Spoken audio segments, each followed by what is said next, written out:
రాష్ట్ర వ్యాప్తంగా వైఎస్ఆర్ కాంగ్రెస్ పార్టీ అధ్యక్షులు మాజీ ముఖ్యమంత్రి వర్యులు వైఎస్ జగన్మోహన్ రెడ్డి గారు ఇచ్చినటువంటి పిలుపు మేరకు నకిలీ మద్యానికి వ్యతిరేకంగా పోరాడాలని ఇచ్చినటువంటి రాష్ట్ర వ్యాప్త పిలుపు మేరకు చంద్రబాబు నాయుడు గారు భయపడి నిన్న ప్రెస్ మీట్ పెట్టి సిట్ అని ఒకటి ప్రకటించారు. సిట్ అనేది చంద్రబాబు నాయుడు గారి జేబు సంస్థ.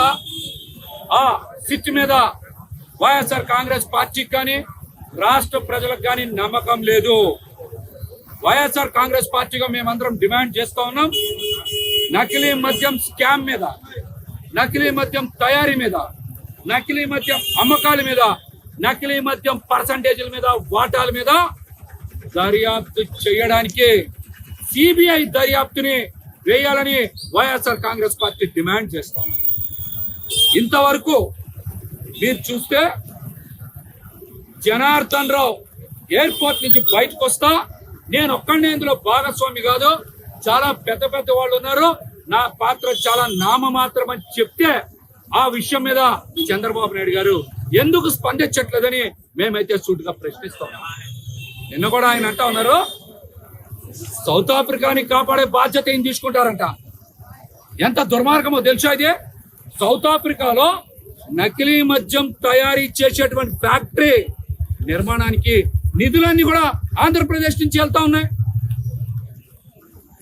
జనార్దన్ రావు అతని టీము ఇప్పటి వరకు ఎన్నిసార్లు సౌత్ ఆఫ్రికా వెళ్ళారు, ఎంత డబ్బుని ఆంధ్రప్రదేశ్ నుంచి తరలించారు, ఎవరెవరి ఖాతాల నుంచి సౌత్ ఆఫ్రికాకు డబ్బులు పంపించారు, అవన్నీ బ్లాక్ అమౌంటా, వైట్ అమౌంటా, ఇంకా ఈ జనార్దన్ రావుతో పాటు ఎంతమంది టీం ఉన్నారనేటువంటి వివరాల్ని రాష్ట్ర ప్రభుత్వం ఎందుకు ప్రకటించట్లేదు?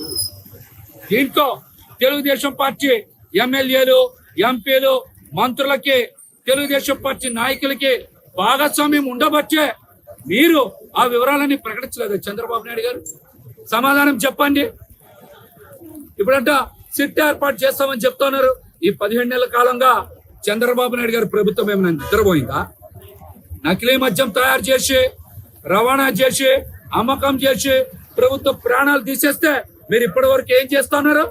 ప్రభుత్వం నడపడం చేత కాలేదా మీకు ఎన్నాళ్ళు? ఇప్పుడు వైఎస్ఆర్సీపీ ఉద్యమించిందని డైవర్షన్ చేయడానికి మీరు డ్రామాలు ఆడుతూ ఉన్నారా? ఇన్నాళ్ళు ఎక్సైజ్ డిపార్ట్మెంట్ కింద ఉండేటువంటి టాస్క్ ఫోర్స్ ఏం చేసింది? విజిలెన్స్ అండ్ ఎన్ఫోర్స్ ఏం చేసింది? స్పెషల్ డిపార్ట్మెంట్ ఏం చేసింది? ఇవన్నీ మీరు సమాధానం చెప్పరా? చెప్పకుండా సిట్టేసామని మాట్లాడితే ఎవరిని డైవర్ట్ చేస్తారు? మీరు ఎవరిని డైవర్ట్ చేస్తారు? చంద్రబాబు గారు, పవన్ కళ్యాణ్ గారు అధికారంలోకి రావంగానే రాష్ట్ర వ్యాప్తంగా 50,000 పైచీలకు బెల్ట్ షాపులు ఏర్పడినాయి కదా, దాని మీద మీరు చర్యలు ఎందుకు తీసుకోరు? జగన్మోహన్ రెడ్డి గారేమో మద్యాన్ని నియంత్రించేలాగా, ప్రభుత్వమే మద్యం అమ్మకాలు చేసేలాగా, సమయపాలన పాటించేలాగా క్యూఆర్ కోడ్ పెట్టి ఎక్కడ ఒక్క నకిలీ మద్యం బాటిల్ లేకుండా చర్యలు తీసుకుంటే మీరు ఇవన్నీ రద్దు చేసి ఇష్టానుసారం ఒక కుటీర పరిశ్రమ లాగా నకిలీ మద్యం తయారు చేస్తూ ఉంటే కళ్ళు మూసుకుపోయి వైఎస్ఆర్సీపీ పార్టీ జగన్మోహన్ రెడ్డి గారు ఉద్యమిస్తే ఇప్పుడు బయటకు వచ్చి డ్రామా మాటలు మాట్లాడతారా? చెప్పండి, డ్రామా మాటలు మాట్లాడతారా? అట్లాగనే నిన్న ఏసీబీ కోర్టులో జనార్దన్ రావుని పట్టించే సమయంలో ఒక ఎక్సైజ్ ఆఫీసర్ ఎన్టీఆర్ జిల్లాకు సంబంధించినటువంటి వ్యక్తి రామ సుధానే ఏదో ఉంది అతని పేరు, అతను ఒంటి మీద డ్రెస్ ఉందని కూడా మర్చిపోయి కళ్ళు మిల్లు తెరవకుండా జనార్దన్ రావు నాణ్యమైన మద్యమే తయారు చేస్తా ఉన్నాడు, మంచి బాటిల్స్ లోనే పెడతా ఉన్నాడు, కాకపోతే దానికి లైసెన్స్ లేదని మాట్లాడుతూ ఉన్నారంట. మీరు జాగ్రత్తగా ఉండాలి. ఇప్పటి వరకు మీ మద్దతు లేకుండా, మీ ప్రోత్సాహం లేకుండా ఈ నకిలీ మద్యం తయారవుతా? నకిలీ మద్యం అమ్మకాలు జరుగుతాయా? ఇటువంటి అధికారులను పెట్టుకొని నకిలీ మద్యాన్ని నియంత్రిస్తామని చంద్రబాబు నాయుడు గారు ప్రెస్ మీట్లు పెడితే సరిపోతుందా? పేదవాళ్ల ఆరోగ్యం అన్నా, ఆడవాళ్ల మాంగళ్యాలన్నా లెక్కలేనటువంటి ఈ ప్రభుత్వానికి ప్రజలు బుద్ధి చెప్పాలి. ఖచ్చితంగా వైఎస్ఆర్సీపీ పార్టీ ఈ పోరాటాన్ని కొనసాగిస్తది.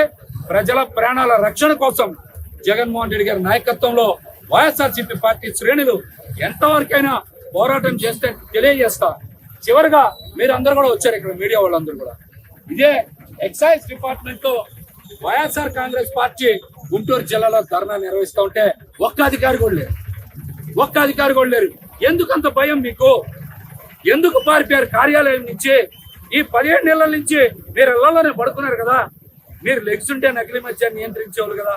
ఇవాళ వైఎస్ఆర్ కాంగ్రెస్ పార్టీ నాయకులు గుంటూరు జిల్లా అధ్యక్షురాలు నూర్ ఫాతిమా గారి ఆధ్వర్యంలో మేమందరం ఇక్కడికి వస్తా ఉంటే మీరందరూ ఎందుకు పారిపోయారు?